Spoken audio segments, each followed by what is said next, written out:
Hello ಸ್ನೇಹಿತರೆ, ನಾನಿವತ್ತು ಅತಿ ಕಡಿಮೆ ಸಮಯದಲ್ಲಿ ಮತ್ತು ಅತಿ ಸುಲಭವಾಗಿ ಮಾಡಬಹುದಾದಂಥ ಒಂದು ಮಟನ್ ಗ್ರೇವಿಯ ಬಗ್ಗೆ ಹೇಳಲಿದ್ದೇನೆ. ಈ ಮಟನ್ ಗ್ರೇವಿಯನ್ನು ನಾವು ರೋಟಿ, ಕಡಬು, ಅನ್ನ, ಚಪಾತಿ ಮತ್ತು ಗೀ ರೈಸ್ ಜೊತೆ ತಿನ್ನಲು ರುಚಿಯಾಗಿರುತ್ತೆ. ಮೊದಲಿಗೆ ಮಟನನ್ನು ಚೆನ್ನಾಗಿ ತೊಳೆದುಕೊಂಡು ಅದಕ್ಕೆ 2 ಸ್ಪೂನ್ ಉಪ್ಪು, 1 ಟೀ ಸ್ಪೂನ್ ಅಚ್ಚ ಖಾರದ ಪುಡಿ ಮತ್ತು ಅರ್ಧ ಟೀ ಸ್ಪೂನ್ ಹಳದಿ ಪೌಡ್ರನ್ನು ಹಾಕಿ ಚೆನ್ನಾಗಿ ಮಿಕ್ಸ್ ಮಾಡಿ ಮ್ಯಾರಿನೇಟ್ ಮಾಡಲು ಪಕ್ಕಕ್ಕಿಡಿ. ಆನಂತರ ಮಟನ್ ಗ್ರೇವಿ ಮಾಡಲು ಬೇಕಾದ ಪದಾರ್ಥಗಳನ್ನು ಜೋಡಿಸಿಕೊಳ್ಳಿ. ಮಟನ್ ಗ್ರೇವಿ ಮಾಡಲು ಬೇಕಾದಂಥ ಪದಾರ್ಥಗಳು: ಈರುಳ್ಳಿ, ಟೊಮೆಟೊ, ಶುಂಠಿ, ಬೆಳ್ಳುಳ್ಳಿ, ಹಸಿಮೆಣಸು ಮತ್ತು ಒಗ್ಗರಣೆ ಸೊಪ್ಪು. ಮೊದಲಿಗೆ ಒಂದು ಕುಕ್ಕರನ್ನು ಬಿಸಿಯಾಗಿಡಲು ಇಟ್ಟು ಅದಕ್ಕೆ 2 ಸ್ಪೂನ್ ಆಯಿಲನ್ನು ಹಾಕಿ, ಆಯಿಲ್ ಬಿಸಿಯಾದ ನಂತರ ಅದಕ್ಕೆ 1 ಟೀ ಸ್ಪೂನ್ ಸಾಸಿವೆ,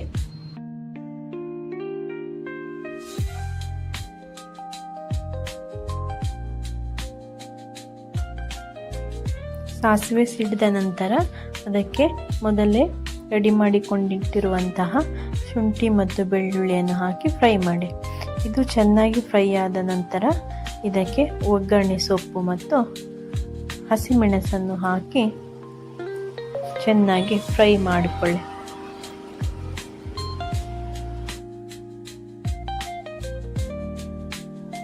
ಶುಂಠಿ, ಬೆಳ್ಳುಳ್ಳಿ, ಹಸಿಮೆಣಸೆಲ್ಲ ಚೆನ್ನಾಗಿ ಫ್ರೈ ಆದ ನಂತರ ಮೊದಲೇ ಹಚ್ಚಿಟ್ಕೊಂಡಿರುವಂತಹ ಈರುಳ್ಳಿಯನ್ನು ಹಾಕಿ ಚೆನ್ನಾಗಿ ಫ್ರೈ ಮಾಡಿ. ಅದು ಗೋಲ್ಡನ್ ಬ್ರೌನ್ ಬಂದ ನಂತರ ಅದಕ್ಕೆ ಟೊಮೆಟೊವನ್ನು ಹಾಕಿ ಚೆನ್ನಾಗಿ ಫ್ರೈ ಮಾಡಿಕೊಳ್ಳಿ.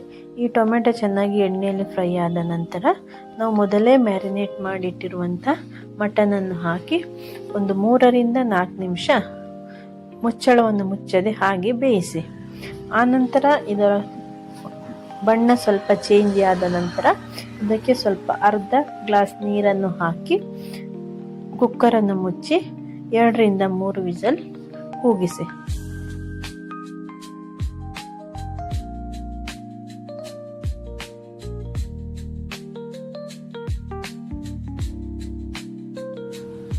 ಕೆಲವೊಂದು ಮಟನ್ಗಳು 3 ವಿಸಲಲ್ಲಿ ಬೆಂದಿರೋದಿಲ್ಲ. ಈ ಮಟನ್ 3 ವಿಸಲಲ್ಲಿ ಚೆನ್ನಾಗಿ ಬೆಂದಿರುತ್ತದೆ. ನಾನು ಈ ಮಟನ್ ಬೆಂದಿದೆ ಅಂತ ಒಂದ್ಸಲ ಚೆಕ್ ಮಾಡ್ಕೋತಾ ಇದ್ದೀನಿ.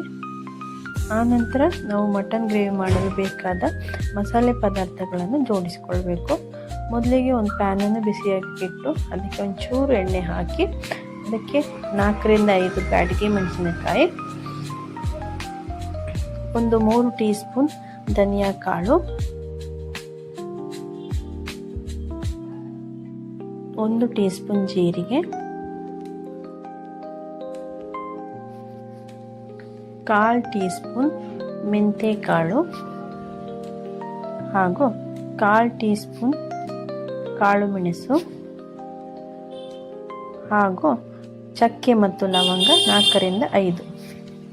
ಇವುಗಳನ್ನು ಚೆನ್ನಾಗಿ ಫ್ರೈ ಮಾಡಿಕೊಂಡು ಒಂದು ಮಿಕ್ಸ್ ಜಾರಿಗೆ ಹಾಕಿ ಚೆನ್ನಾಗಿ ರುಬ್ಬಿ ನುಣ್ಣಗೆ ಪೇಸ್ಟ್ ಮಾಡಿಕೊಂಡಿರಬೇಕು.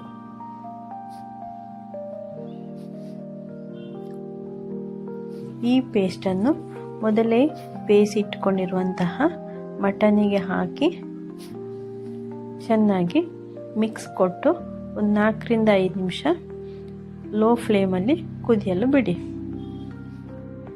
ಈ ಟೈಮಲ್ಲಿ ನೀವು ಇದಕ್ಕೆ ನೀರು ಬೇಕಾದರೆ ಅಡ್ಜಸ್ಟ್ ಮಾಡ್ಕೋಬೋದು ಹಾಗೂ ಉಪ್ಪು, ಖಾರ ಬೇಕಾದರೆ ಸ್ವಲ್ಪ ಹುಳಿಯನ್ನು ಹಾಕಿ ಅಡ್ಜಸ್ಟ್ ಮಾಡಿಕೊಂಡು ನಿಮ್ಮ ರುಚಿಗೆ ತಕ್ಕಂತೆ ಅಡ್ಜಸ್ಟ್ ಮಾಡಿಕೊಂಡು ಒಂದು 2ರಿಂದ 3 ನಿಮಿಷ ಲೋ ಫ್ಲೇಮಲ್ಲಿಟ್ಟು ಬೇಯಲು ಬಿಡಿ.